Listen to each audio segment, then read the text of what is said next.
සුදු සාරියක් ඇඳගෙන ආධාර බෙදන්න ගිය ජනප්‍රිය නිලි මිෂෙල් දිල්හාරාට හොඳටම වැනුම්. උදව් කරලත් ඇඳුම නිසා මිෂෙල් දිල්හාරාට සිදුවූ කනගාටුදායක සිදුවීම.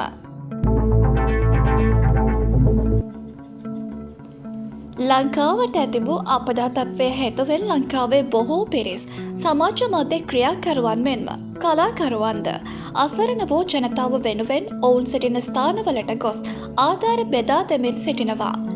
ජනප්‍රිය රංගන ශිල්පිනී මිෂෙල් දිල්හාරාද තමන්ගේම මුදලින් ගංවතුරෙන් අවත්තැන් වූ ජනතාව වෙනුවෙන් බෝට්ටුවකුත් රැගෙන ගොස් ජලය පිරී ඇති ස්ථානවලට ආධාර ලබා දුන්නා. මේ පිළිබඳව මේ වන විට ඇයට සමාජ මාධ්‍ය තුළින් බොහෝ පිරිස් දොස් නගමින් පසුවනවා. ඊට හේතුව වන්නේ ඇය ඒ සඳහා සුදු සාරියක් ඇඳ එම ජලයෙන් පිරී ඇති විනාශ වී ගිය ස්ථානවලට යාම සම්බන්ධයෙනුයි. මේ වගේ තැනකට මේ වගේ වෙලාවක සුදු සාරියක් ඇඳලා යන්නේ මිෂෙල් කැපී පේන්නද? දැනි බොහෝ සටහන් මගින් මේ වන විට ඇයට බොහෝ පිරිසක් දොස් නගන ආකාරය දැක ගන්න ලැබෙනවා. ඇයට චෝදනා කරනු ලබන්නේ වැඩි වශයෙන්ම කාන්තා පාර්ශවයෙන් වීමද විශේෂත්වයක් වනවා.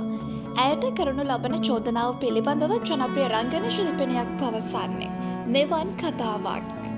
මේක පුදුම රටක්. මිෂෙල් තමන්ගේ වියදමෙන් අහිංසක අසරණ වෙලා එන මිනිස්සු වෙනුවෙන් එතනට ආධාරත් අරන් ගියාම ඒකට ප්‍රශංසා නොකර ඇඳගෙන යන ඇඳුම ගැන විවේචනය කරන්නේ මොන හිතකින්ද දෙයනේ.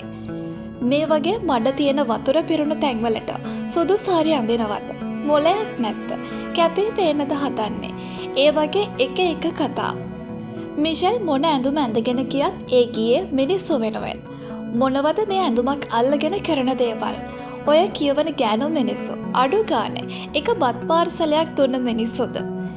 මිෂෙල්ට කැමති ඇඳුමක් ඇඳන් ගියාට ඒක එයාට හොඳයි ගැලපෙනවා කියලා හිතෙනවා නම් මොකද එතන තියෙන උච්චර කියවන්න තරම් වැරද්ද යනුවෙන් ඇය පවසනවා.